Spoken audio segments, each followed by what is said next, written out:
Welcome to What's Left, a weekly political discussion challenging the mainstream left. I'm Eduardo Barca from Mexico City with my co-host, teacher and socialist Andy Lipson, all the way from Oakland, California. We are online at Whatsleftpodcast.com. You can find that link to our site in the episode notes. You can also find my personal social media handle as at Don Eduardo Barca. Please subscribe, rate, review, turn on your notifications, and share your favorite episode wherever you found this episode. We have merch as well. If you fancy a shirt, contact us through our site at whatsleftpodcast.com. Thank you. All right.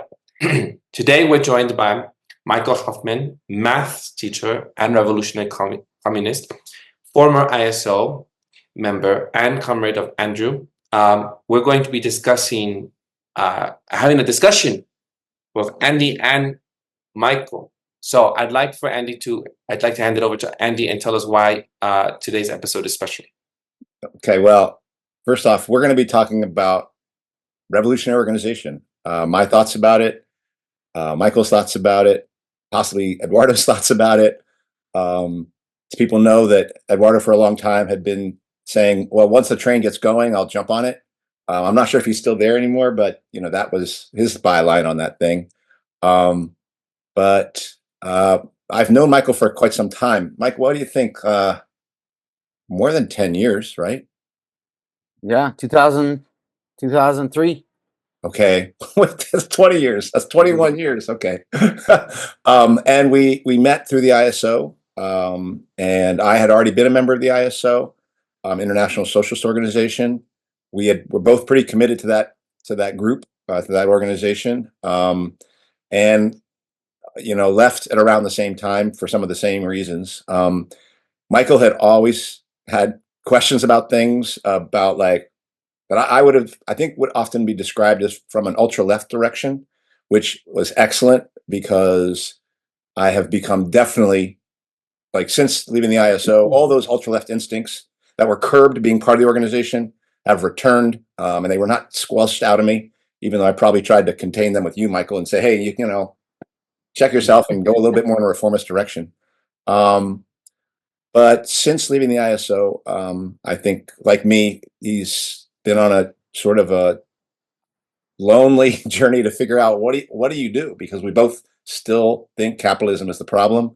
We both, I think, still believe revolution is necessary. I believe we both think the working class is that agent of change, the most essential agent of change. And there might be other things that we could probably say about that. And Michael had called me sometime around December of last year. And said, hey, Andy, I just want to pick your brain about things. And I can't fully remember all the things we talked about. We talked about a lot. I know I heard about your Syria, I think, was originally it was what I wanted to ask you about. About Israel, right? And Syria and just what's happening in the Middle East. Right. And also, but we noted, that the kind of political environment you were in was a little bit different than mine.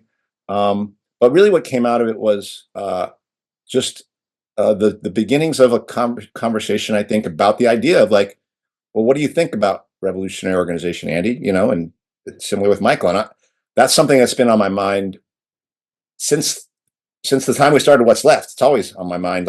What do I believe still in revolutionary organization? What do I think it should look like? And Michael really gives me a chance to kind of investigate that right now. And because he wants to talk about it, I want to talk about it. And so that's what we're going to kind of discuss today is what do we think about the need of revolutionary organization? What did we learn from our experience in the ISO? And what do we believe now? What kind of organization am I looking for now if I do believe in revolutionary organization, which I do? And I think that's the question we're going to take up today. I was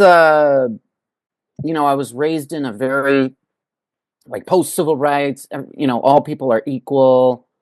I wasn't, and that my internal family life was very much be a good person, anti-racist, and that manifested itself, I think, in sort of very liberal anarchist politics, where I was very critical of the outside, sort of what the mainstream world was as a young person. I was very sensitive to injustice, but it really, it really developed towards sort of like more individualistic liberal politics, because that's what I was around. And the only reason why I give that background is because I didn't think of myself as being like a political or like an activist person beyond, doing DIY punk shows or, food not bombs type stuff, ride my bicycle, I didn't think of myself as a political person until the Iraq War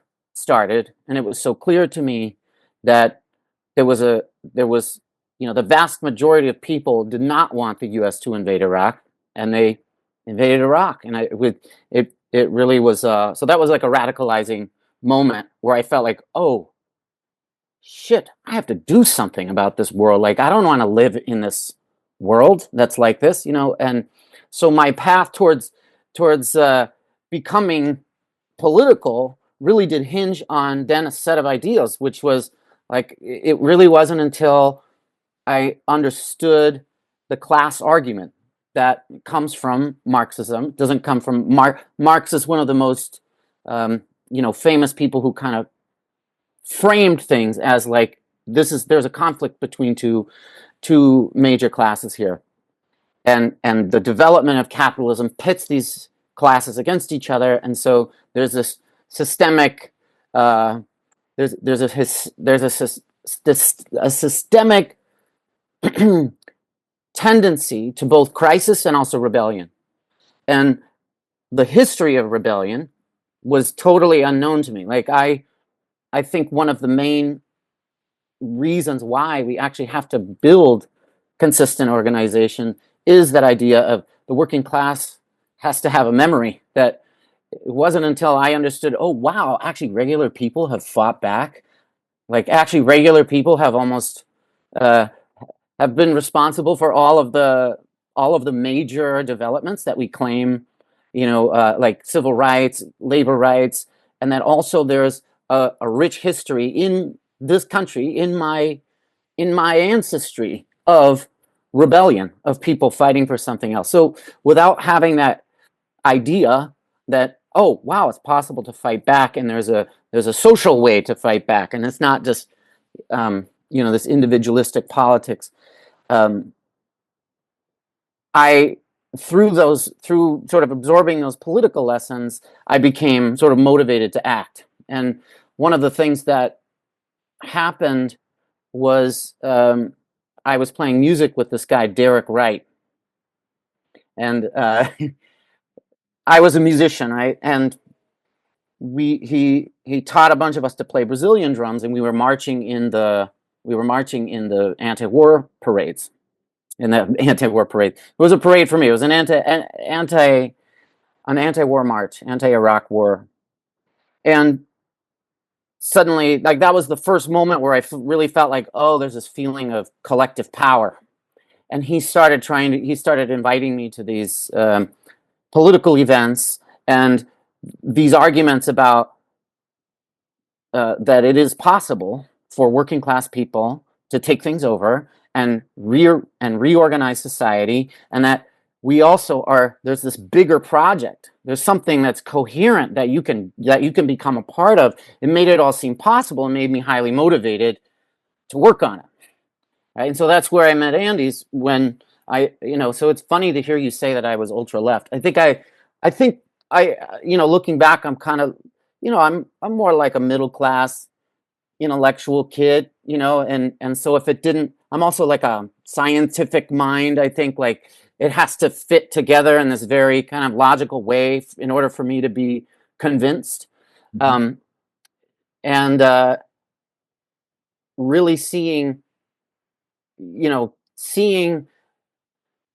to jump ahead today and seeing like the complete lack of discussion about organizational theory, where there's all these people there's actually there's a much more vibrant Marxist left than there was in the early 2000s. Now, I'd say at least, like, there's a lot of different people exploring Marxist ideas, Marxist history, but this question of organization is absent. That I don't think that it's almost like there was a rejection of Leninism, and there's also mass disillusionment with things like the Sanders campaign and the Democratic Party, and even disillusionment with the DSA. But there's not clarity even on the history of the debate of revolutionary organization. So yeah. So that's kind of what got me thinking. Maybe what we should do is start with, because it sounds like both you and I agree with the need for revolutionary organization. Maybe I'll say why I still agree with the idea of like the need to build such a thing, whether I'm part of it or not right now, because I haven't found such a thing. And then Right. you can do the same, and you can take whatever you want from mine and then or add to it. So I don't know if I consider myself a Leninist anymore. I don't consider myself a Trotskyist anymore. And I would say that there's some elements of Marxism, the working classes, the revolutionary agent of change, that I still believe in. But I wonder sometimes. I just still believe in it. But I do believe that we'll need a revolutionary organization for, I think, at least two reasons. Number one, that because the ruling class, and you are right, I think that it is going to be the crisis, the conditions of capitalism and the crisis that is going to occur, that is going to cause these eruptions within the class, and workers will act. But the ruling class holds the ideological heading. They still are at the head of deciding what the ideas of the day are. And I do believe it would be necessary for a set of workers who are self-identified revolutionaries. I don't think, in my opinion, I don't think they necessarily have to be Marxists, but they do have to be done with elections, done with capitalism. And I think at that point, that's an organization I could say, yeah, we would get together and talk about how are we part of the working class struggle, and inoculating it from all the different twists and turns that the ruling class will use to co-opt and divide. So there's an ideological intervention that I think an organization would need to make, and attempt to learn how to do so in concert with the work it's doing with fellow workers. And the second thing that I think that such an organization needs to do is to have built experience and trust and knowledge of each other, and growing knowledge of each other, to know how to work together and how to do it in conjunction with non-revolutionary workers. And how do we navigate the difference between us who say we want to go this far, and the other workers that we may be working with who don't feel the need to, or think that might be wrong or unnecessary, or whatever kind of differences exist.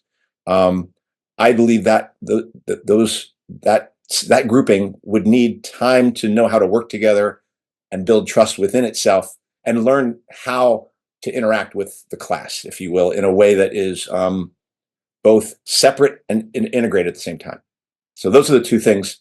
And I think that if that doesn't exist, if such a thing is never formed, I actually don't believe a revolution is possible, because I believe that then each time the ruling classes is just going to find ways of getting over on us, and finding ways to kind of stumble through from crisis to crisis until basically common ruin of contending classes, not revolutionary socialism, but common ruin. So if we don't have revolutionary organization, in my opinion, then that essentially guarantees that the outcome of capitalism is common ruin.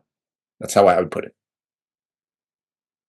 Yeah, I think I started introducing myself and then went on a sort of abstract rant, and thank you for bringing it back to this. No. Not an abstract rant, but I think I was being more vague than I really should have been, to try and give an introduction of my trajectory. And really, I guess the story starts, this like those questions to me were raised again, because when I quit the ISO, I was very demoralized, right?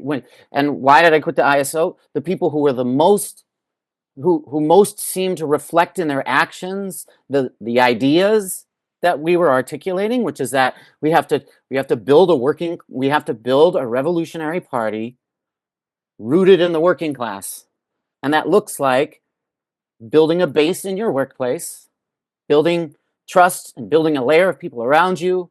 And at that time, when we were in the ISO, we had tools that were part of a larger project. And that, in a way, facilitated a lot of things. So when I think back to when I was in the ISO and I was, you know,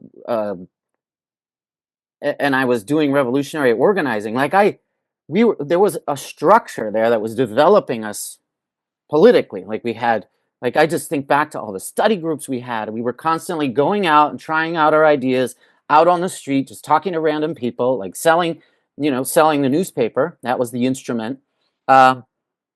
And when I think of organization as like a developmental process, right? Like what is the structure through which people are going to learn to take power? There has to be some kind of prefigurative elements, meaning like there has to be something where we're actually practicing the power part. We're practicing articulating our politics. We're practicing trying to make sense of the world around us.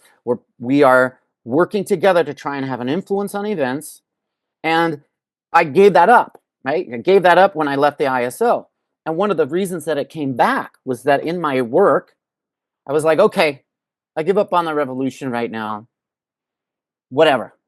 I'm going to let someone else do it. If there's a revolutionary thing, I'll join it, Oh, and just to ask, when would that be when you have led the ISO? What year was that? I think it was 2010. Yeah, around the same time as me. Okay. Yeah. Yeah, no, I mean as soon as you and the group of people who were all kind of like the most steady, reliable, salt of the earth folks who actually sold the newspaper. I mean,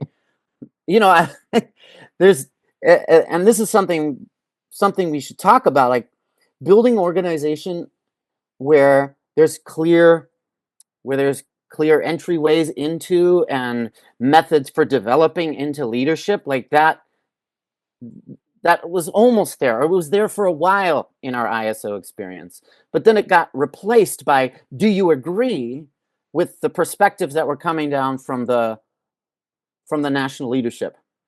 And so instead of actually being rooted in real practice, like, wow, okay, let's observe who's building a base on in their work site, which branches are actually meaningfully engaging with movements, with stuff that's happening. Instead of that, there was this power game. And to me, my analysis of that is that it was because there was essentially a middle class opportunist layer that had organizational control, and there was not enough actual organization from below to discipline that petty bourgeois layer. And instead of, so like building an organization, there's this tension. There's like a brand that is the outward facing, like you should join us. This is our organization. And then there's the inward development part, which is like, what does it actually mean to be a member? And to me, that what does it mean to be a member? It's been fetishized on the left about, like, there was this, Lenin said that, the question of leadership was why the Bolsheviks and Mensheviks split, right? But there has to be some mechanism internally to counteract that kind of opportunism that we experienced, right? I mean, basically, capitalism is going to pull you, and especially if you have a little bit of success, like you're an organization, you start recruiting people, you start having a profile, you start having events with big name people. Wow, Arundhati Roy, and Howard Zinn, and then your brand, aka the success of the people who are sort of the upper the upper echelons of this thing, become way more powerful than they should be, right? And they start to identify their success and the success of this brand, of this party, with the class struggle. And they will, as we saw with, like, I would argue with Stalinism and Maoism, they will change the theory to basically say what we're doing for ourselves is the same thing as what Marx was talking about of workers liberating themselves. So the bourgeoisie has a vast amount of literature on organization. And this is what brings me back to my work. I had given up on organizing, and I was doing this sort of reformist ed leadership stuff. I was like, all right, I'm just going to work on my job. I'm a math teacher in a community college system, and it always perplexed me, like, why don't math teachers use any of the actual theory? Like there's or research based, not just theory, but research based practices. There's all this research over here, and then like the teachers are not actually using it; they're just walking into the classroom and lecturing. So like getting into the process of like how do we change the practice of a whole within an organization, led me to this literature that was handed down from corporate managers, that was all about change management, that was all about the need to engage the resistance to some change agenda. And it got me thinking again about organization. It's like they have been studying how to organize people, and they haven't stopped studying, and they haven't stopped learning. And what is missing is that there's no continuity of a working class movement that has been studying and learning lessons about organization. And what we're left with today is some very skewed sort of remnants of that theory. So I would say we have to be able to learn from the past. Like I don't know if we can get around calling it Marxist or communist. I don't think we can avoid the question of like what happened in Russia. I don't think we can avoid the question of like what's the difference between Lenin, Stalin, and Mao theoretically, and what does that have to do with our practice on the ground? So I'll just stop there. And what would you say, first of all, what would you say from what I hear from your definition is much more emphasis on some pretty important historical questions and that are connected to theory and how that theory might be related to our practice today. Yeah. That was more the emphasis of what you made than maybe what I had said. Is that correct? Yeah, I think that when I start concretely thinking about organizing now, it's hard for me when I'm with a group of people and we're deciding what to do to not end up discussing these bigger historical events.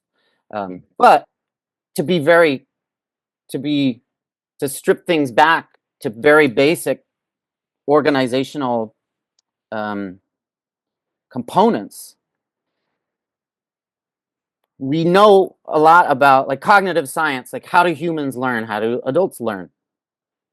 People don't learn, especially not adults, they don't learn from just being talked at, which is, so sorry, I keep raising theoretical things, but No. but we know that, and it's cool that actually, Marx and Engels had figured that out before there was, that was one of the, like reading through all this literature about teaching and learning, it's like, first Marx and Engels and Lenin like actually did understood this is the way people learn. Like people learn through experiences. They have to be able to connect what they're doing with something that happened to them before. There has to be some framework for them to fit things into. They have to have both a framework, right? So like when Gramsci talks about the organic intellectual. So we know that people have to learn through experience. We also know that there's an unevenness. And this is something capitalists know a lot about, is that whenever some change comes, there's always an unevenness. There's always like a layer of people. And when advertisers and stuff talk about this, they talk about, oh, you have the early adopters, right? And those are the people who are like going to latch, who are going to be very sensitive or like prone to whatever new thing is happening, right? And in the class, it's just an observation that some people are going to be very sensitive to this injustice. And you're going to have some people who are kind of quicker to act, who see a little bit farther ahead of like what this attack really means. And that to me is what we mean or what Lenin was sort of understanding when he noticed that there was an unevenness in the class and that there are going to be people who are sort of acting first. And to me, that's what we mean by a vanguard. But a vanguard is not, is not a thing that, it's actually a sort of natural phenomenon. It has to do with natural human variation. Like some people will be more sensitive to the injustice. Some people will be ready to fight, and some people will be more radicalized by their experiences than others. And there will be a lot of people who are much more afraid and won't act until they see that there are other people acting. I mean, and this is that's like a natural thing. So people have to learn from experiences, but also it's uneven. And also we have to be able to organize in a way where we have to be able to retreat and maintain some continuity, and that there are, there will understanding like the periodic crises. Like when a crisis comes, we have to be able to understand that there's or I guess what I should say is that we are preparing for those crises. We are laying the groundwork to be able to make more headway, to be able to provide more clarity and more connection when those crises occur. So like we had the George Floyd rebellions.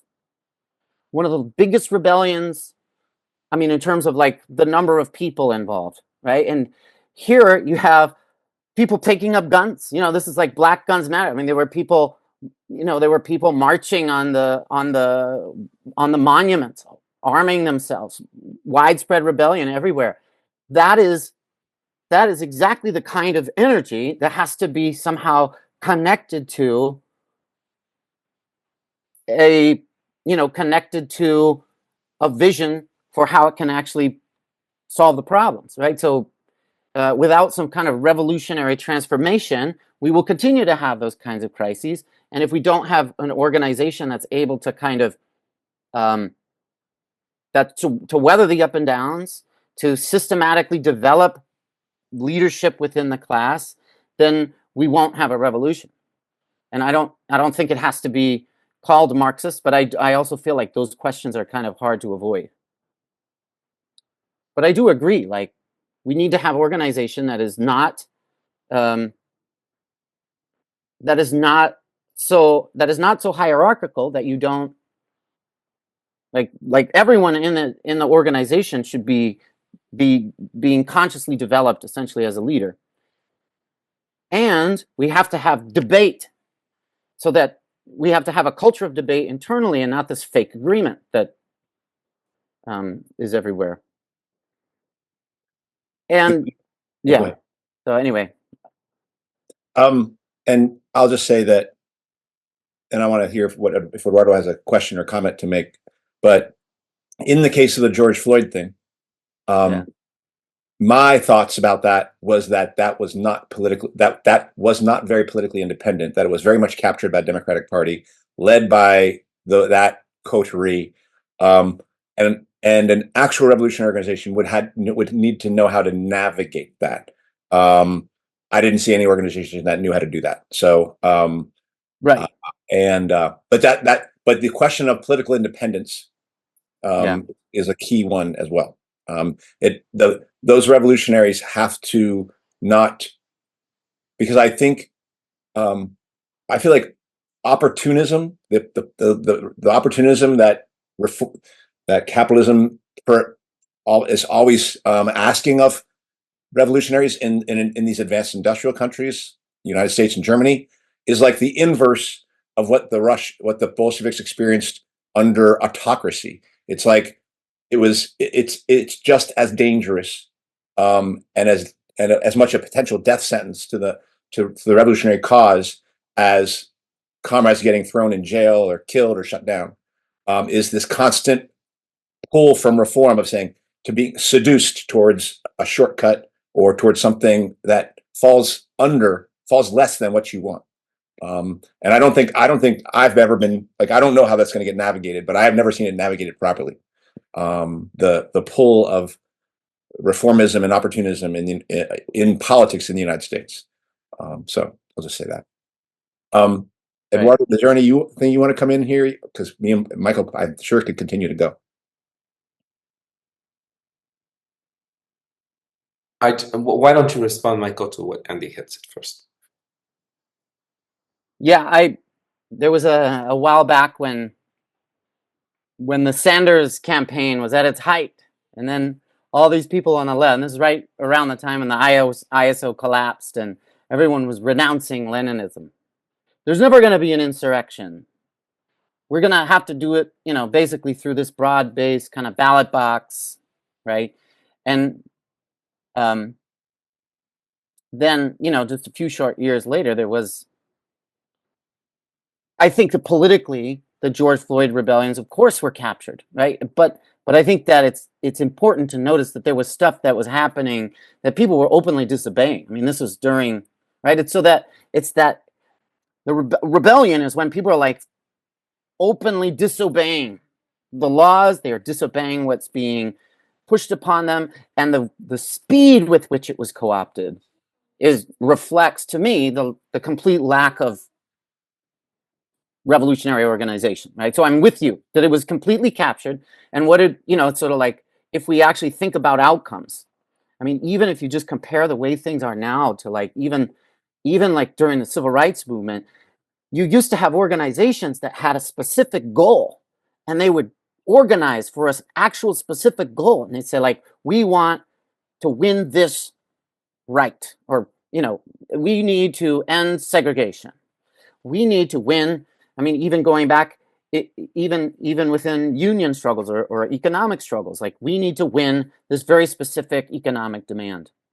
And what has replaced that is everything subsumed into this electoral politics on one hand, where instead of actually focusing on a demand, every time there's an election cycle, both the parties come in and say, no, the demands are tied to getting this person elected, right? Or even broadly, this party back in power. And so there's not even a culture of people saying, are we there yet? Or did we meet our goal yet? Like, where are we? Do we even have a plan to reach our goal? Which is why some of the conversations around like Project 2025 are so funny to me with liberals. I'm like, they're like, they have a plan to do it. I'm like, and why don't the Democrats have a plan to actually fucking win anything? At least the conservatives are like, we're going to do this, and then this, and then this, and these are going to be our goals. Like, we don't even have goal-oriented organization that exists beyond, because the other main organizational model, there's like the Democratic and Republican parties, but then there's also, for people who become sort of politically involved, there's the NGO model, or not NGO, the nonprofit model, which is you essentially, which is, as almost always, essentially mimics kind of like a capitalist organization where you build essentially a staff and an infrastructure to kind of dole out these services, but your funding is tied to either governments or capitalists who basically set the parameters of what solutions you can even offer in the nonprofit world, right? So those are the two main, I feel like, organizational experiences people have. That's kind of what people's habits are, right? And so to me, I mean, to bring it back just to like really basic stuff, it's like, can we have groups of people that are like focused on winning specific goals together, but also like honestly making sense of what is going on? So like, I think what Andy has done, my experience my Are you experience being of hunted down right now? Andy was like a nail. He was like a rock. He was, and you said, I was ultra left, and I probably was, but also you were actually invested in the integrity of the organization. We need more of that too, right? You kept it going, right? There's some continuity, and there was a reflection back on like, where have we come from? Are we there yet? And I think that has been disrupted, like the sense of like, we are fighting for specific things and we have a plan, right? And so to me, the theory of organization laid out under Leninism is essentially to say, not under Leninism, I mean, I should reframe that. the development, the theoretical development, I feel like, that occurred from the Russian revolutionary movement, and Lenin is just a theorist, just one prominent theorist of the many, many different revolutionaries who made that revolution. The contribution was essentially to say that there's unevenness in the class. We need to both keep our politics and keep our goal clear and not give up on the goal of overthrowing capitalism. We have to preserve that goal.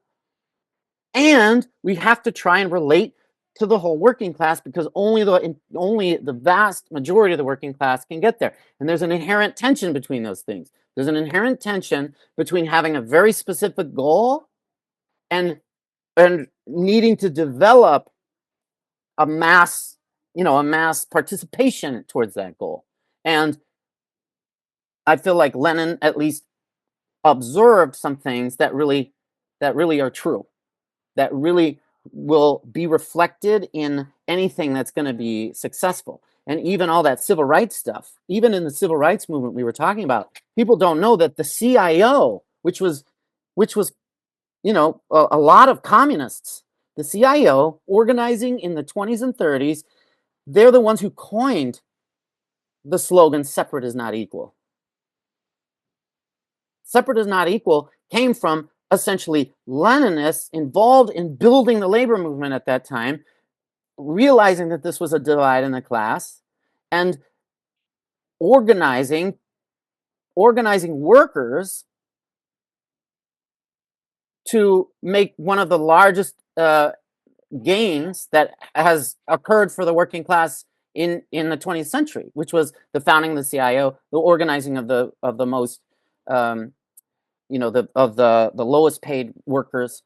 That is then the legacy of those kind of Leninist organizers is what helped the civil rights movement be successful, and it's the kind of thing that has been brutally beaten out of our movements.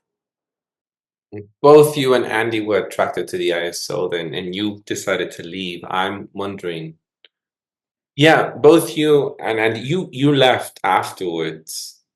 Why did you leave afterwards? Well, I would like to hear. I think Andy should talk about why he left. Well, I talked about it on a previous episode, but I'll just say that my experience was increasingly making me question. I was committed to revolution, and I made a lot of mistakes around that project because I was committed to the organization and thought and took the organization at its word and the leadership at its word at some level that it was committed to the same project that I had decided to commit myself to, which is the project of revolutionary socialism, of trying to make that an act of the working class itself, which the only way it could happen, and relating that to the theory, Marxist theory and Leninist theory that I was becoming aware of, and see how it could be connected to things like the Russian Revolution and lessons you could learn from the Spanish Revolution and potentially the Chinese Revolution. And I was becoming convinced that from the leadership down that they were not on the same project, that they were definitely moving in increasingly what looked to me a reformist, opportunist, and very weak and lame. I wasn't proud of being part of the organization. I didn't believe in it. Yeah. And then things I did to try to set it right were maneuvered around, and I was like, fuck it. And so I left. Now, say some good things about it. Well, I do want to say, so here are the things that I would not repeat, and here's the things I would. One thing is, regardless of the fact that whether we need an international or even a national organization, I would never start an organization. Let's say we accumulated 20 or 30 people of comrades who maybe were few in one city and another, or maybe we were all in one city but we were going to try to start branches in other cities like Johnny Appleseed. I would never do that. I would, or rather I'll say that to me seems wrong. The idea that some 30 or 40 comrades start a national organization and then you start to grow them what is that called? A greenhouse. Each of these places in a greenhouse. strung together by a national paper that there was 20 or 30 put together, and they're the editorial board. That to me is it's just built-in top-downness. It will always reproduce the fact that the children of the organization, the other branches, are always subordinate to that original leadership. So for me, the first and foremost is I would build my own group around me with the revolutionaries who I could find. And I would never say, oh, let's go get other revolutionaries and join them or get them to like be part of our thing. I would hope that other people are doing a similar thing. And I would say that there's going to have to be some event that makes us begin to talk with each other and collaborate. But it would be key, for me, it's very key that we develop our own experience, number one, and two, that we develop our own paper. The newspaper was a very important key to what we did, going out and using it to selling a newspaper to try to connect to people at revolutionary politics, to people at work, and to do it on the street to kind of get a sense of how people were related to that. I don't think we would start with a newspaper. I think if I was a small group here in the Bay Area, I think we would start with like a weekly, bi-weekly, monthly, something I'd photocopy at my work, and then we would hand out. But I think it is necessary that every revolutionary kernel in any given city build its own brand, if you will, build its own thing, and that at some point we would see a need to give that up for a broader national project that we would want to be part of. And that to me would mean that the base would hold the leadership accountable because it had been built through the base, not the leadership built it and then tried to build the base out of that leadership. Yeah. That will never hold the leadership. That will always be subordinated to that leadership. Even if leadership doesn't want it to be, even if leadership says, no, I want you to be independent, they won't, because you have to build your own independence. You have to fight for your own ideas and then be willing to say, you know what, I'm willing to put my paper aside that we've been putting out for the last 2 or 3 years, because now I see how comrades in other cities are going to be part of a larger thing where we actually have the basis for contributing to a semi-regional national paper of some sort or periodical. And the fact that it's a physical paper is way more important to me now than it even was before, with the way online has been taken over. We got it completely wrong, thinking that we were going to have more influences online. All we were doing was going to basically mean that anytime if we had been meaningful, we could get the switch can be turned off on us anytime. When you have a physical newspaper that you're distributing that is not connected to something online, you have a much greater basis to carry on regardless of repression and regardless of being what's it called when somebody comes in and like sneaks into your organization, penetrated or whatever. So those are some of the features that I think about, which is don't build it nationally first. You just build it locally and build it around your newspaper or whatever periodical you as a group think you need to put out. If your group doesn't think it needs to put anything out, then that's fine. You're just a reading group. You're a revolutionary reading group. And I think if I find a group here, it will be that before it's putting out something in relationship to action. But honestly, that piece, that decision for that group to put something out that's physical, that is trying to get in the hands of other people, is going to be a key moment to decide when it's turned the corner from a theoretical study group, if you will, to trying to figure out how to intervene within the class and things like that. So those are the things that I think stick out most to me. I actually really agree with that, especially because not only is the physical paper now it's something that can't be turned off, like you said, but also it's become really clear to me that we have to be able to have in real life clandestine methods of communicating.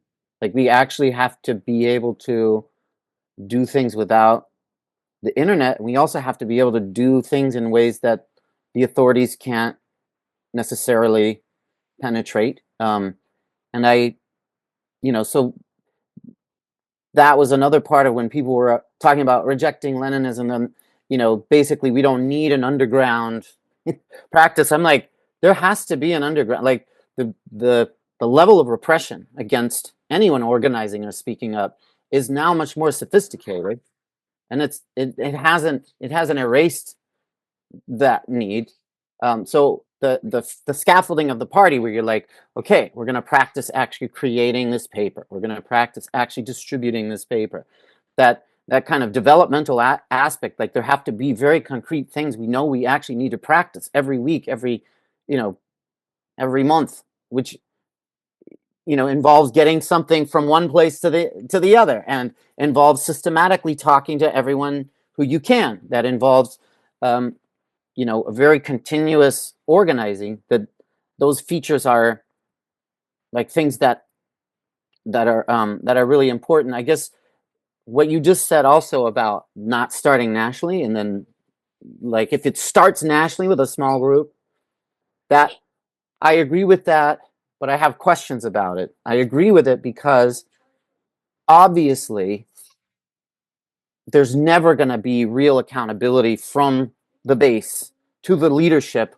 when there's like an owning leadership of the entire, so like this is like we inherited the international socialist tradition, and it was like this clique of people who were like, essentially the permanent face, the intellectual leadership, right? Mhm. The source, like we mainly read all the stuff they wrote, and everything that we uh you know um all the tools we had for analyzing events went back to like specific things like this small group of people had written.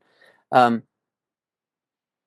we have to avoid that. The question I have about it is how do we attract people to something that doesn't have a profile.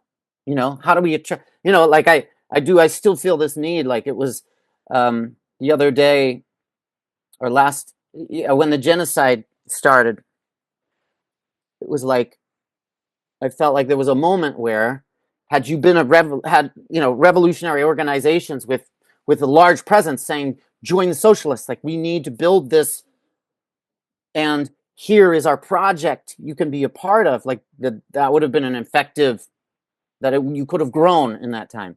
So like that, so I guess there's a feeling of like that kind of patient base building. It does seem like there's no way around it. There is no way Like around. there's no shortcut for it. There is no But it shortcut. also, then maybe I'm feeling like, then maybe it's hopeless because this is going to take too long. Yeah, I mean, You know? I think that's possible. If people are not willing to be lost and isolated in a forest for possibly 15 to 20 years, then don't even try. Like Yeah. the thing that's going to make a person do it is if it's because, oh, I think it's possible, I'm excited. Fuck you, get away from me. Because that person is not up for what they're about to, they're not up. They didn't sign up for what they're really thinking they're signing up for. You better sign up for some difficulty. And I think the people who do, and the people will, those are literally the gems you are going to build your future from. And it's collecting those people, and those people collaborating, conflicting. Yeah. And for me, the emphasis early on is not one of being worried about being penetrated or whatever. It is one of transparency and openness because of our own legacy, and legacy of internal worries and things like that. It's like, in my opinion, I don't want to be part of a group that's always worried about some op that's coming in. Oh, that person's a plant. That person's a plant. Not interested. Not interested. Yeah. We've got I want something that's fully transparent, that where it doesn't have one conversation with this set of people and then another conversation with another set of people. We'll say this to the workers, but we say this to each other. Like if we can't say to workers what we're saying to each other, then we're fucking nonsense, in my opinion. Yeah. That's number one. And number two is, and I kind of forgot to mention this, like that point you brought up about keeping revolution as that North Star. I believe revolutionaries have to see revolution as an immediate task and must experience it, like, because it actually is. revolution is completely possible right now, in my opinion. In terms of where things are at, I believe we could have, working people running things if things had developed a different way. But I believe that whatever we do, we should be able to answer the question, how is this connected to the possibility and the immediacy of revolution? If we can't answer that, if we're saying, well, this is just a reform to get halfway there, then we're lost. Like, we have to always be going for that one thing we want. Whatever we do has to be connected to that goal and that goal alone. And if it's not, and if we can't reconnect our practice to that immediate aim of socialist revolution, then I think we're getting off course. And that's something that I would be arguing for among the revolutionaries I worked with. But I would say this: if I could see myself working with revolutionaries who didn't agree with me, but who did want to get rid of capitalism, and that we might need to go through a period together to see if we agreed, if who was right, if you will. So that's what I bring to it. But I wouldn't insist that the comrades I worked with, whether they were anarchists or Stalinists or Leninists or Trotskyists, or not, or just Eduardo, who doesn't, maybe he might call himself an anarchist, but maybe they're not aligned, or they call themselves anti-capitalist, but they're done with elections, and they think that whatever's going to happen is going to have to be done by regular people, and they want to be part of that group of regular people figuring it out. I'm totally open to the idea that I might be in a minority around that notion of revolution is an immediate task. That to me feels like a very important way of understanding, of feeling your way through the process that has a chance maybe of avoiding opportunism. I really agree with that. And one of the things I've been reading about is trying to understand what Maoism really is, the spectrum of views within what we call Maoism. Because when we were organizing, it was just completely dismissed, and one of the things that I discovered was there's if you look at China as making its way toward socialism, for example, then it seems to me to have recreated this idea of stages that was heavily critiqued by by Lenin, and also Rosa Luxemburg and Liebknecht against the German Social Democrats was. And the main problem with stagism, is exactly this question of what role then do we have if we're just waiting for some first stage to be accomplished. So the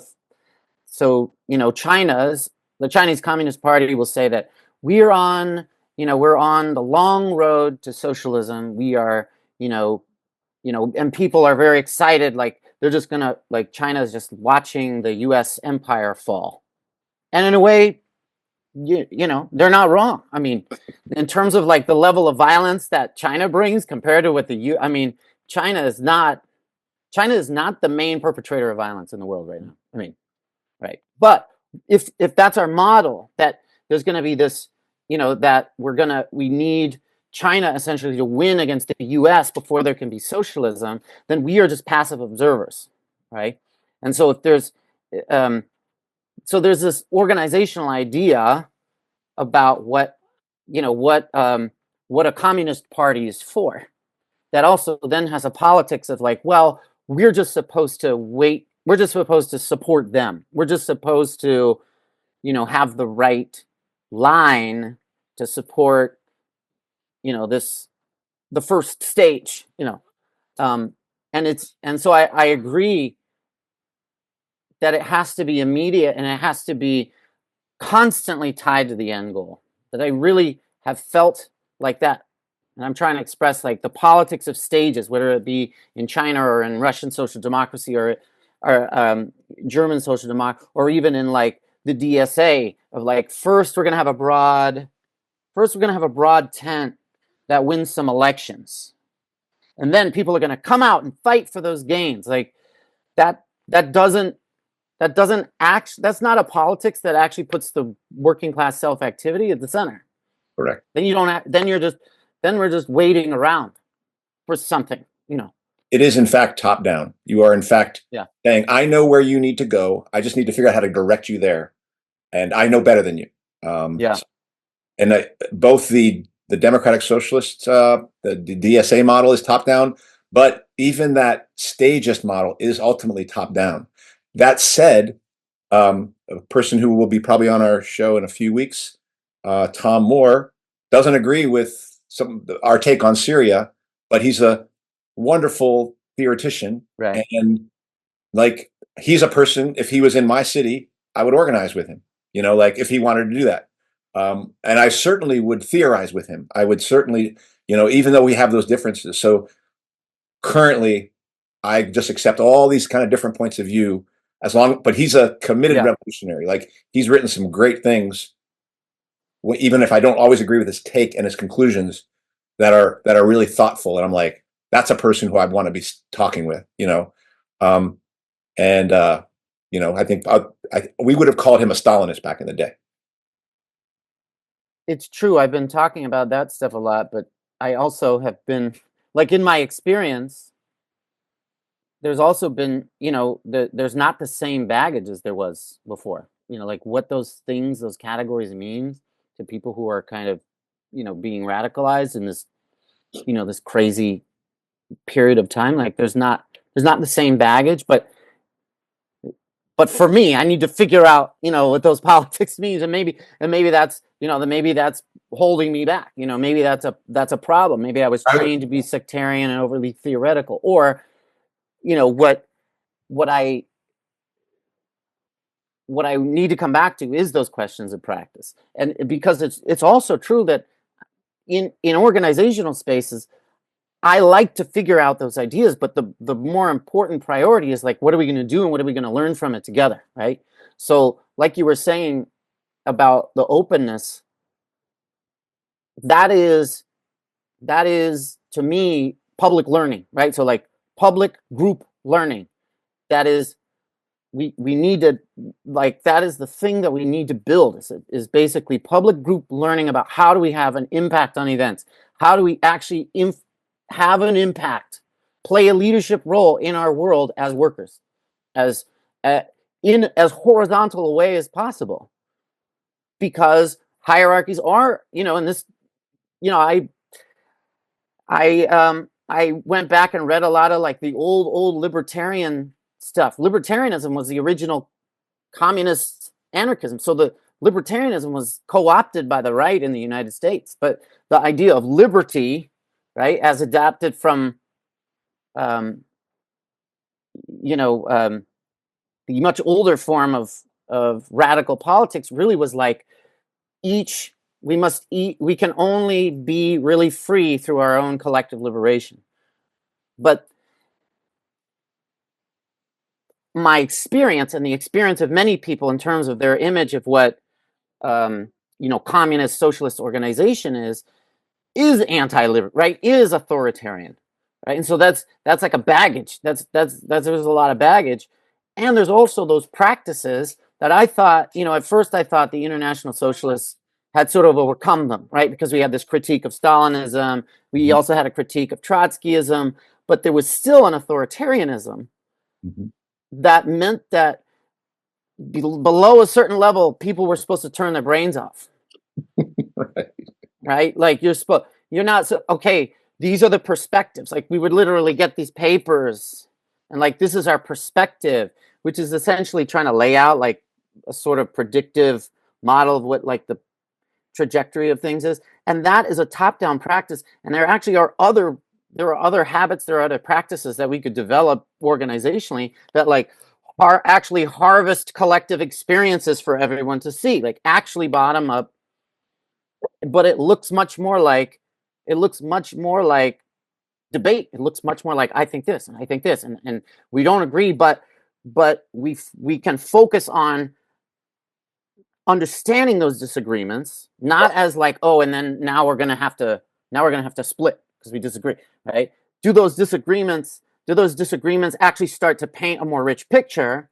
And then can we agree on an experiment to do together?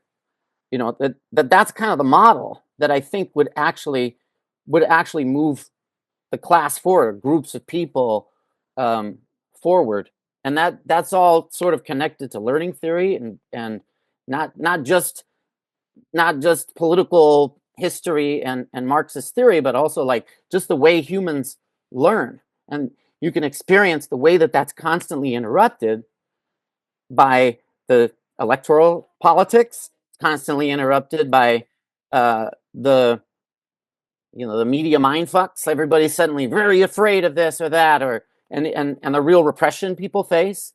But like Mike, we have to, but like organizationally, we have to grow and build things that systematically educate groups of people together. Michael, did you Sorry. you agree with Andy? And I was wondering, did you see yourself before working with people locally or maybe at your job site? Because a lot of times, I think it was kind of like a cult sort of. ISO was just working with your comrades from the same organization, but sometimes, unless you converted someone into a socialist, they weren't seen as a comrade, is what I understood from Andy's experience. Did you see yourself that way before as well? And do you see yourself differently now? And what you're saying, Andy sees it in a very logical way, but are you seeing the possibilities of comrades being more than just the ISO, more than just people who are think like the same? Oh yeah. When I think back to our practice, we were very sectarian in the sense that but we were not insular. Like we were constantly trying to go to whatever was happening, and that's partially also the problem, is that anytime there was any kind of movement, like, oh, we're going to run over here and we're going to get all involved. And I think part of the break from our comrades was they wanted to just join everything and subsume their politics into anything that was happening, right? And so I saw it a lot around the gay marriage fight, where suddenly they're printing like these interviews with this guy who's talking about how we need to, like influence the Democratic Party, which is totally like against, so there is, yes, working with people, right? But on what basis do you work with people, right? And then on what basis are you engaging with people? And do you think you're coming in to, to lead the struggle to victory and then recruit everyone into your organization? It matters how you engage with people. And I think we were very much like, we thought both that we had to lead in the movement and show that our ideas were the most successful, and our ultimate goal was to recruit all those people into our group, but we actually weren't rooted enough to have any real impact. Like the movements had much more impact on our members in the end than our politics, I think, did on the movements. So to answer your question, yeah, I'm not sure I answered. Did I answer your question? Yeah, and Right. I'll just add this, that I would say we were both sectarian in relationship to other revolutionary organizations, and we tailed and were opportunistic and tailed liberals in their movements. And for that reason, I'm not Okay. sure it's a question of leadership. We gained no revolutionary experience. We gained no Right. experience in operating as revolutionaries in a non-revolutionary situation because we were either too sectarian or too opportunist. And Yeah. and one thing I remember hearing from Brian, and I really agree, is if you're making a big mistake on being too sectarian, more likely than not, you're also being way opportunistic, because those are really just two sides of the same, Yeah. two sides of the same coin. So that's how we got very little experience in that. And like you're saying, Michael, it was the beginning of working with AJ and Brian and core people in the branch, but working, and Kevin and Roger's work and immigrant rights work. the way I can think he was framing some of that kind of stuff, and our work in the teachers union that was starting to give us our own experience of like attempting to cut out a revolutionary line in an opportunistic and reformist organization that we were a part of, you know. And I don't mean the trade union, I mean the ISO. And that's what continued to create an experiential break from us and the rest of the organization. The thing I guess I would say, though, Michael, in saying what we should do in relationship to what's best for the class or even for the project. So I personally think those questions are well beyond us because we're so isolated. Not just you or Andy or Eduardo, but all revolutionaries will find themselves way too isolated right now. So the threshold I would have for really is like to say to another person who want to do something is like, what do you want to do right now? What's your instinct? Like, do you feel like we should read more? Do you feel like we should do some theoretical stuff here? Do you feel like we should get involved in something? If they said they want to get involved in something, that would not be my first instinct. Actually, my first instinct in starting organizing with other revolutionaries is more reading group than action at this point. If for some reason we were thrown together in something and we learned and found each other through that, maybe that would be different. But I really think it's important that the test that it comes up against is not one that I come from a book, because all those books were written with a very different environment and often in an environment that had a much more richer struggle thing, something was much more going on in the work, so that lessons could be generalized from that. We don't have that situation. So I personally feel like comrades have to kind of just do what they think their intuition, they have to sound out their intuition, put that forward and see if they find other people who intuit in the same direction, and then try that and then see. Because I don't think we can possibly put up right now our actions up against what's right for the class, what's right for the cause, because we're just we have no ability to kind of see right now. So that's something I want to say. Yeah, I think I just look around and I'm like, we're not liberated yet.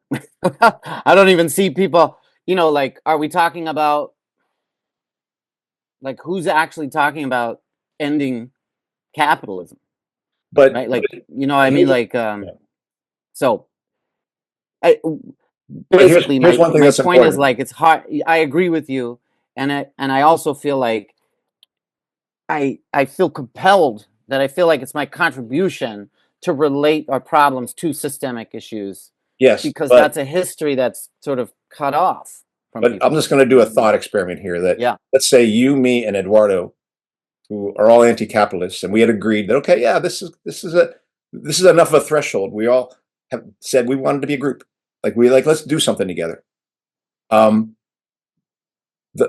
act, and if I asked you, Michael, what do you think we should do? Like what's first? What's up first? The act of you saying, because you can't go to a book and find out. There's no one who's going to tell you. The act of you deciding for yourself, and even to say to us, hey, this is what I think we should do. Yeah. That is the beginning road of making independent decisions, of people deciding what the course of their own future will be, and getting a taste for saying, well, let's just do what I think. You're not telling me, and I'm not telling you, but we have to develop a taste for why can't we just do what I want? I don't mean you versus me. I just mean, why does I have to look around? Why can't I just say, well, what do I want to do? And then start doing it. I feel like that's a very important instinct to begin to develop and amplify for ourselves. And so that's why that to me is the beginning of developing an instinct towards independence and a revolutionary appetite, I guess. Yeah. I think in my concrete experience now, I I don't know how specific to be, but like today I was at a meeting where people really want to do an action, but I'm not sure to, like, I'm checking my own knee jerk, my own knee-jerk response to like half-ass actions that just kind of wear you out and then get you in trouble and you don't gain anything, right? So like I'm trying not to bring my own fatigue around this sort of moralistic politics of we must do something so that we're doing something, right? And I'm also like, can we think this through? What are we trying to get out of this? What actually has to be done? And I think internally what's happening with me is like, I also feel like I want to sort of rush and help them because the thing that they're talking about doing would require way more work than I think they, you know, so trying to be like, I'm just gonna, yeah, that would be cool. Are we really ready yet? Right. So concretely being both encouraging, yes, we should imagine what we want to do and go do it. But not having a connection to basically not having any like apprenticeship with previous apprenticeship with previous activists. So like this is one of the thing about the ISO, like when you talk about AJ and you and Brian was like there was apprenticeship. Like I joined a thing and then there were people who were showing me how to organize and I wasn't alone, right? That was immensely valuable to me. Like I learned way more organizing in the ISO than I did in grad school, like almost everything I learned about the world. And why? Pedagogically, I was very engaged because I was like, we're going to fucking change the world, And so when I read stuff, it was very concrete. Like I was going to use all of these ideas in practice, right? But what do you do when you're severed from that? Like, so I'm struggling with that in myself very concretely. Like I don't know. I'm not in a position of being sort of I've never been in a position where I'm not practiced at kind of helping more newly radicalized people figure out how to weigh things, and maybe I should just let go of it and.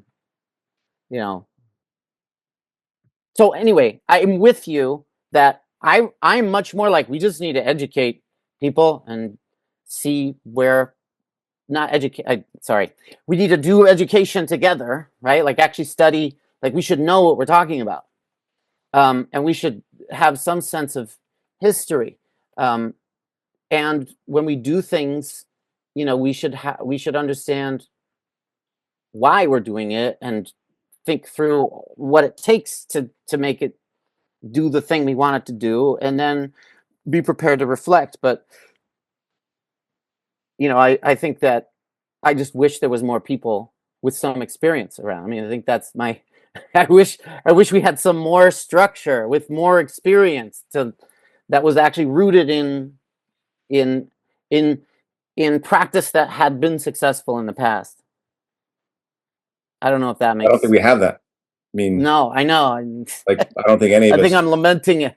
Yeah, and I listened to you, Michael, and from my vantage point. Okay, I'm going to put it this way: why not just say, you know what, that doesn't seem like a very good idea. I'm not that thrilled about that. Like to say to your folks, Mm-hmm. I'm not thrilled with the idea. Don't think it. I don't really get it. Like, which to me, that's what it sounds like you really think. And like, seems like a waste of time, or rather, I don't really. To me, it seems like you got this step, but you haven't thought the next step. So, no, I'm not that interested in what you're doing. Can you want to talk to me? You want to try to convince me that's more interesting than this? Because what it looks like is just theater. And I've done I've done theater already. Yeah, I did a lot. I'm kind of done with theater. And the reason I say that is because one of the things that What's Left has helped do for me, and this is something that when me and Eduardo started it, I was hoping it would do, was liberate me so I could say what I actually thought. Because I don't have to be right. The class is the one that has to get it right. I don't have to be right. I can be fucking completely wrong. The working class ultimately is the one that has to get this right. But I do think the best posture for me is one of just real transparency and real honesty, not trying to be an asshole, but it sounds like you have a critique. It just sounds like the thing I would be urging you to do is just be that person, you are, and bring that to whatever thing you're doing, because that's what's going to have to be captured and integrated into whatever our movement is. You don't have to Yeah. shit about anything. You don't have That's to think true. about what will, You're right. if I do this, then what will they do? Release yourself from that. Now, we did a lot of that in the ISO. That was like 24/7 in the ISO. And you're not responsible for anybody's development. You're not even responsible for your own development. Capitalism's kicking all our asses. Like, we're just Yeah. getting throttled here. But you do feel a sense that maybe something can be done and something should be done. And if we don't do something, that there might be a missed opportunity. So, Yeah. but I would just be, my advice is just be yourself and let people deal with that.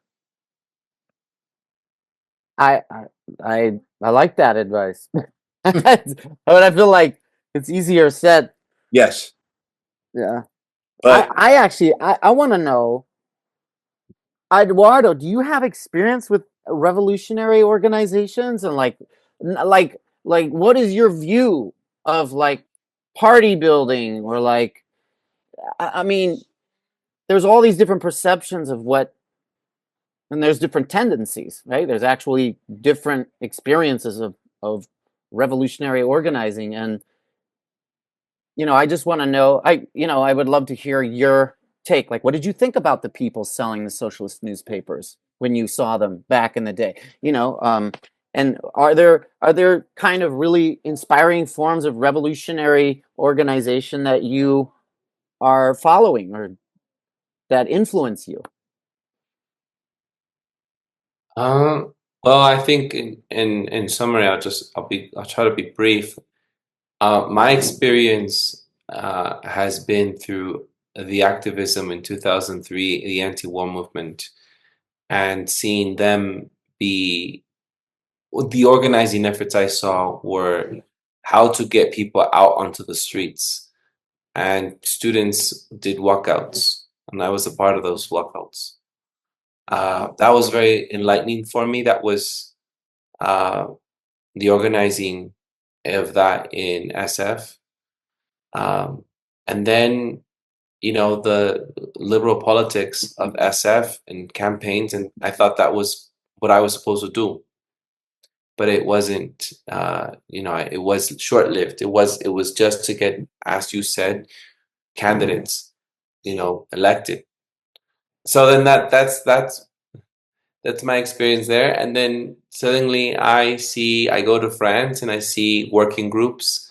In 2019, I see working groups in the strikes, for the union workers striking and stopping all transportation in Paris and in all of France. And I joined some of those groups then, and it was very enlightening. You know, those were my sort of experiences. I think also before that was the Occupy movement taught me a lot. And again, I got, what do you call it? Ilusionado. I got a lot of I felt that was the place to be.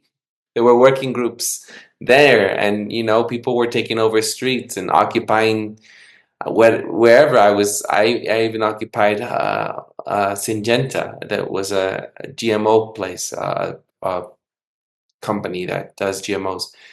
Uh, and then, like Andy in 2020, it just gave me a big kick like it hit me that a lot of things have to change.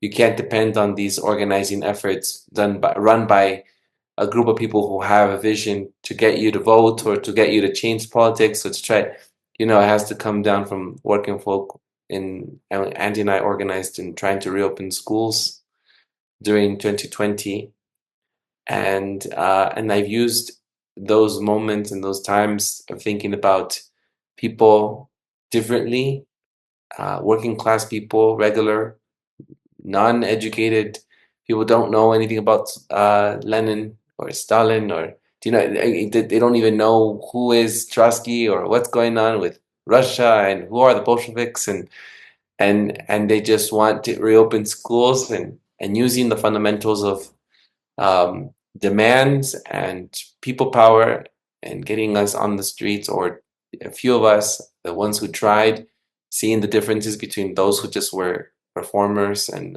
the people who are complacent, complicit, and then using those skills in Colombia and trying to organize my own neighborhood when I lived in Colombia this past year. So I've, like Andy, come to the realization that it doesn't mean college-educated folk are going to bring the revolution. It's the people, it's my neighbors who are going to bring the revolution, or the people at my school site. It's the families that I kind of forgotten that they're the ones that have that have a lot at stake. So you didn't have an opinion of sectarians selling newspapers in the, or you didn't come across I them had a very Jehovah's much? Witness background doing that already. I knocked doors. It is comparable. I mean, I did more hours than both of you yeah. combined.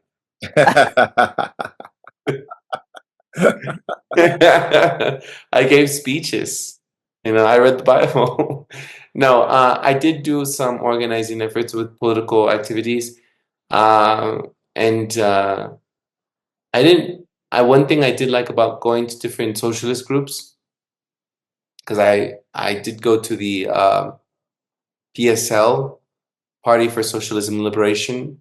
There's another one I attended, but a long time ago, I forget. What I loved is that they would give their members an opportunity to give like a talk, and Andy told me that happened at the ISO as well. You kind of studied for it weekly. There was someone else who gave a talk or something like that, and then you would hand out these flyers or these leaflets, and I like that. I didn't do that, but when I did attend the PSL or other socialist groups that I forget at this time, and the one anarchist group in Berkeley that I forget also what it was, because I was an adolescent at the time.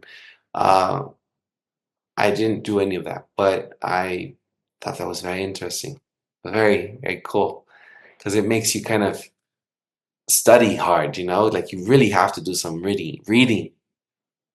I attended a few groups also with Andy, one that he did at his house, no, at Brian's house, and then another one that I joined at with EDU, which was a faction. Educators for a Democratic Union. Yeah, that's what I joined a bit there, so I had some experience with Andy, but no, I didn't do any ISO leafleting. Oh.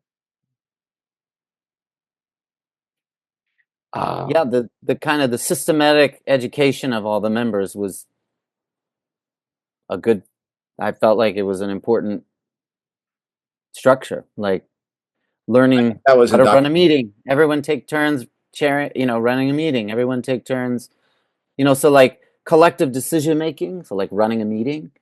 Yeah, I'm not I sure thought. we were trained well, but like Yeah. See, I thought that was indoctrination because it was so routinized. I think if the organization, a group I would want to look at might have a rhythm of that for a month or two, or maybe, but I feel like things would shift around based on people's circumstances, people's desires. Like what we would do would be connected to what those of us who are in the group want to do. And I feel like we'd have to really stay attuned to that. And that rhythm we were on was told to us, but it was told to us so they could basically indoctrinate us. That's the reason for it. And here's a reading. You'll do these readings, and you'll give the talk. But it wasn't a broad set of readings like It was ISO talking points that we would learn so that we could present them, and therefore we would be fit to then repeat them, and we would take ownership of them because we had said them in front of a group. Right. I don't agree with that method unless I was meeting with a group of people who said, "Hey, let's get educated about this. I'm thinking of bringing this, da da da da da," would just have to come much more from the group. And I don't think I would want an initial structure that said we're going to do this weekly, or it really would have to be informed by where people are at. And we have to make it happen each at whatever rhythm we think, because that's where the work comes from, is us. And that's where the leadership should come from, is us. That's my feeling, at least. Michael, is there anywhere to go from here? Or do you think this is a good kind of round one about this discussion in relationship to social, revolutionary organization? As I said at the beginning, I'm pretty demoralized right now. So this topic felt, more vibrant in my mind, and but I think, I'm not sure the disagreements we have are that necessarily interesting to most other people, like, because I have questions about, I think I'm getting to, like, don't you kind of need the thing to help build the thing? Like, don't you need some idea of a thing to build the thing? There's a little bit of a chicken and egg Right. And I don't, contradiction. I think it's a good question, and I'm glad you pose it, because I think in posing it that way, you help me reveal to myself that I don't think that the impetus has to come literally from that individual and those collection of individuals. If they can't see meaning in them, in just those 2 or 3 people getting together, then they're not going to be that useful if when they happen to have that big billboard that says revolution on the way, because they won't have gone through the tough, just the tough work of believing in it because it comes from you. Yeah. I guess I'm wondering, like, how then are we kind of consciously combating ruling class ideology then? Like, what are we? I think to combat the ruling class, you first have to try to get a majority to begin with, right? So you have to organize your co-workers, you have to organize your families, you have to organize so otherwise you won't have anything to combat with. And for me, if I imagine myself involved in organizing, I actually think I would be initially doing it in 2 circles. One where it would be people I would be active with. Possibly most of those people might not even be self-consciously revolutionaries. It could be people at work. And then there might be another set of people who are like self-conscious revolutionaries, who are a little bit farther afield, or reading something, And that is what I predict my initial environment would be. And see where those 2 zones, how they interact, how they come together, if they do or they don't. I feel like I'm just starting to get involved with some people in the Bay Area around emergency response network. Yeah. See what happens, and that's in relationship to immigration. But we'll see who I meet. We'll see if there's somebody who thinks that there's a reason to do more than just go to the network and put my name on there and tell me when you need something and blah blah blah. To date, I have not had any real organizing experience. There was a little bit at work last year. Not much this year. There was a moment. There were some stuff happened, but nothing that's congealed in any meaningful way. And so, it's like I can't give it the threshold of it. Well, it has to be able to accomplish this larger thing, because we're just starting from scratch. So I know that I'm looking for people who are conscious revolutionaries to do reading together, that is something I'm interested in doing.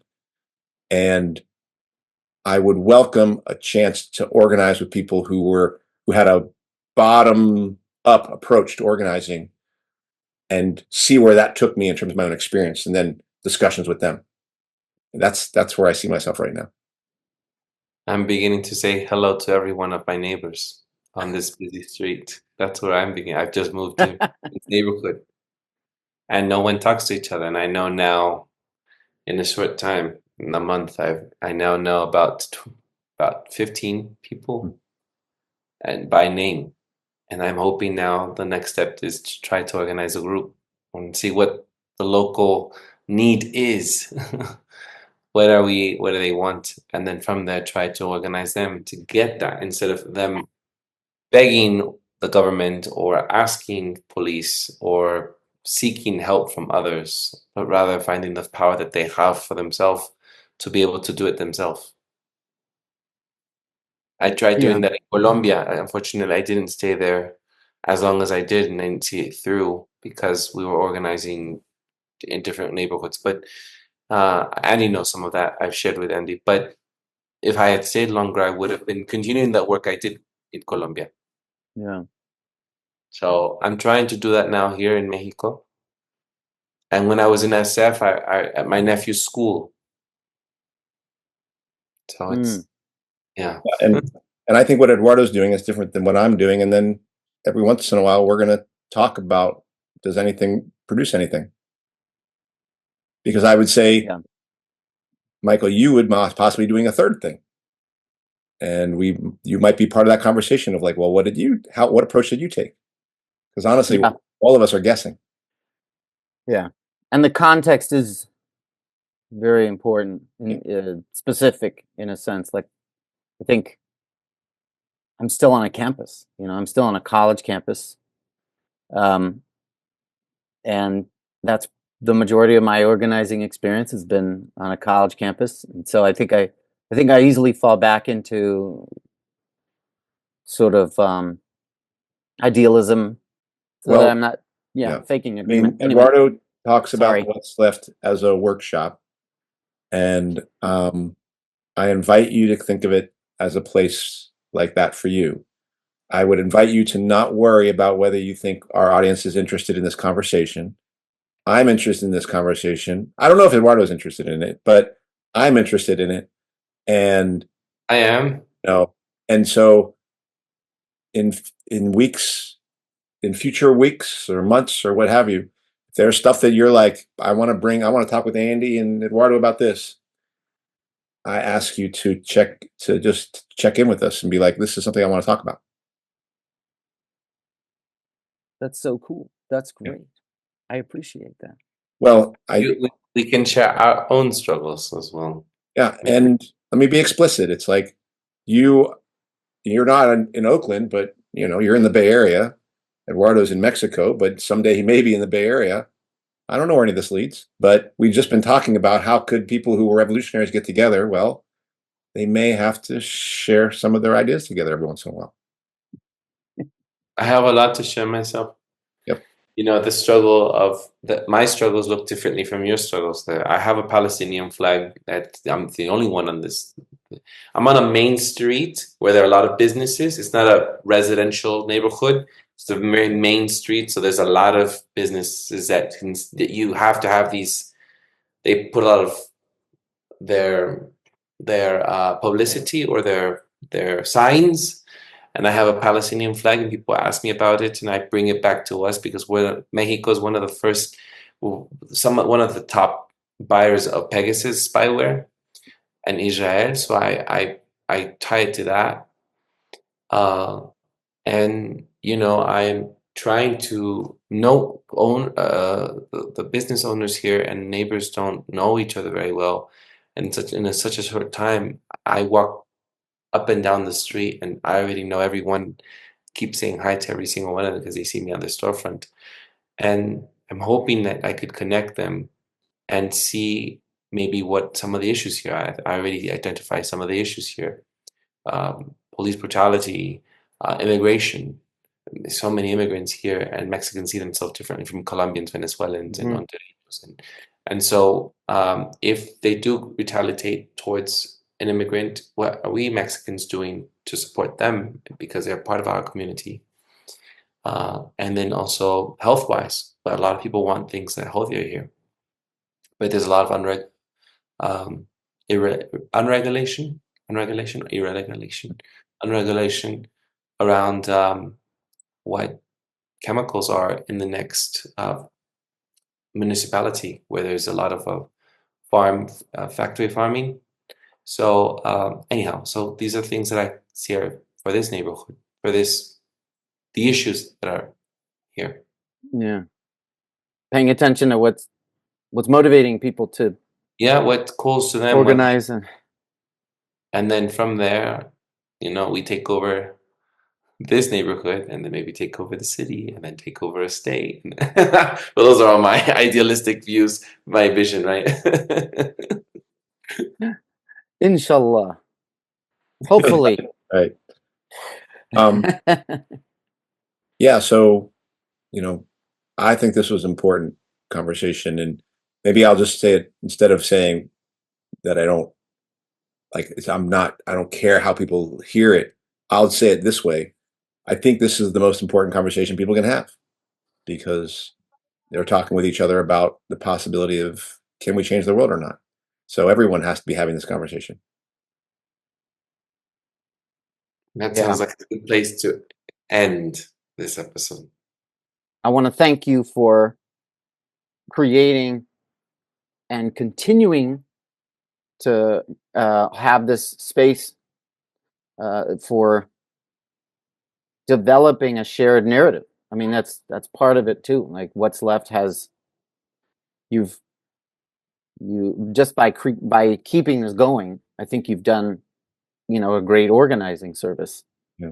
And this is also kind of, I think, a good model for the kinds of ways, for the way that the conversations should be conducted, like the level of respect, but also like the bounds of agreement.